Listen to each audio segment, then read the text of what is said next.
Okay, hi guys. Sekarang aku nak cerita kenapa dekat Indonesia sekarang ada banyak demo besar-besaran.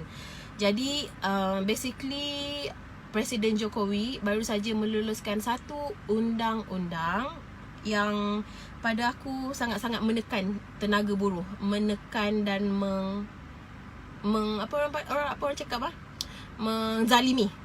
Itu ayat dia. Pada aku menzalimi tenaga kerja dan tenaga buruh.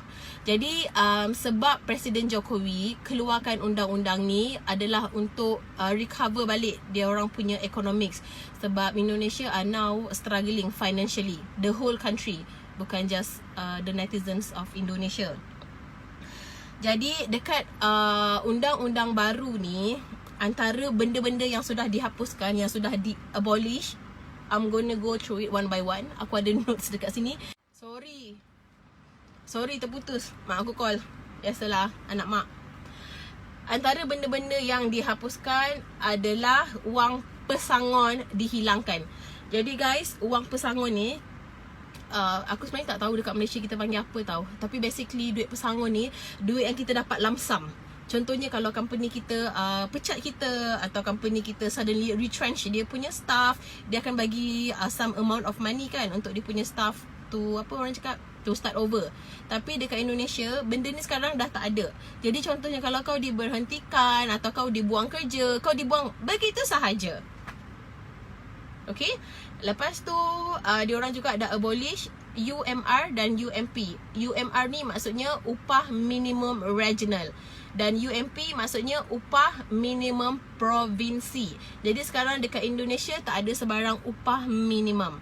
Jadi kalau company kau nak bayar kau 50 sen 3 jam, pun boleh. Dia tak boleh maksudnya kalau company tu buat tu, there are no law to protect you from such apa yang panggil, from such cruelty, maybe you can say that.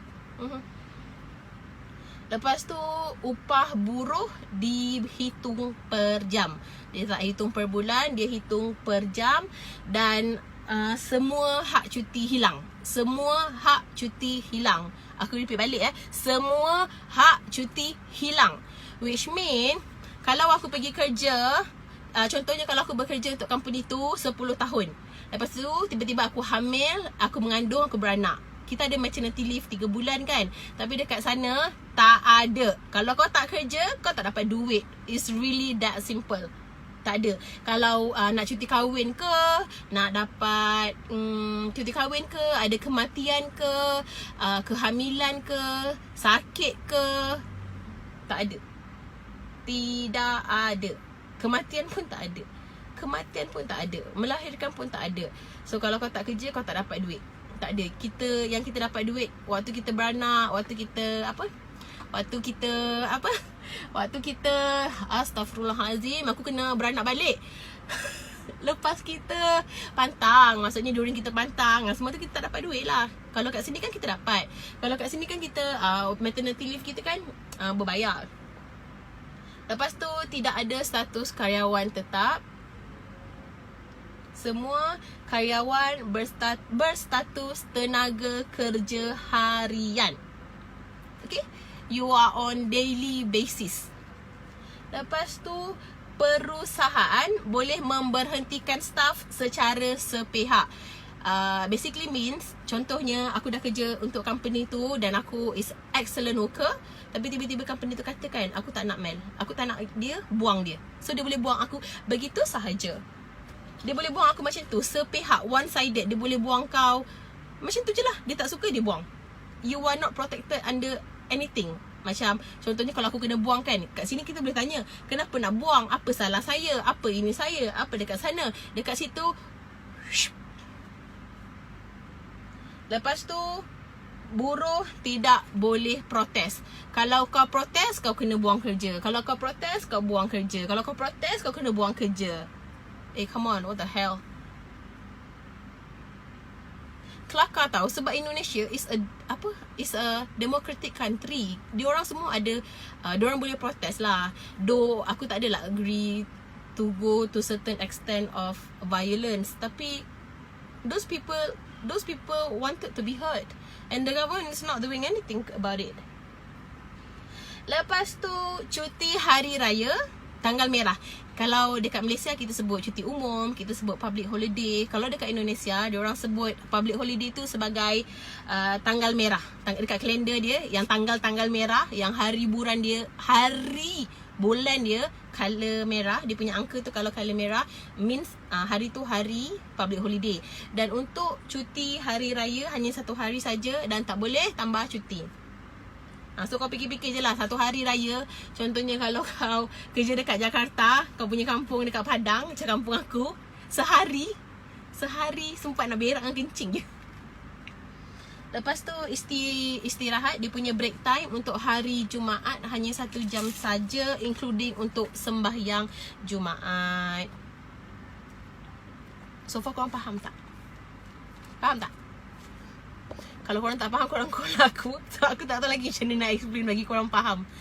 Jadi basically dekat sini, contohnya kalau isteri kau hamil, isteri kau sakit, isteri kau melahirkan, tak dapat duit. Kalau kau kena berhentikan bodoh-bodoh, tak dapat duit.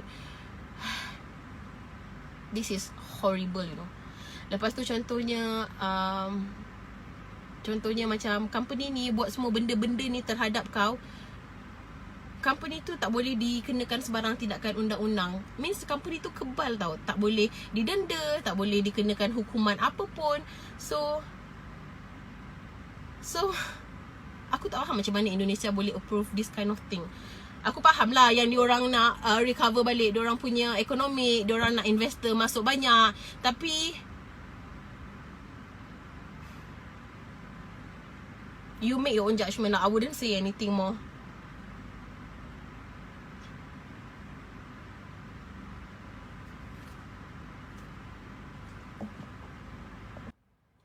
Aku lupa.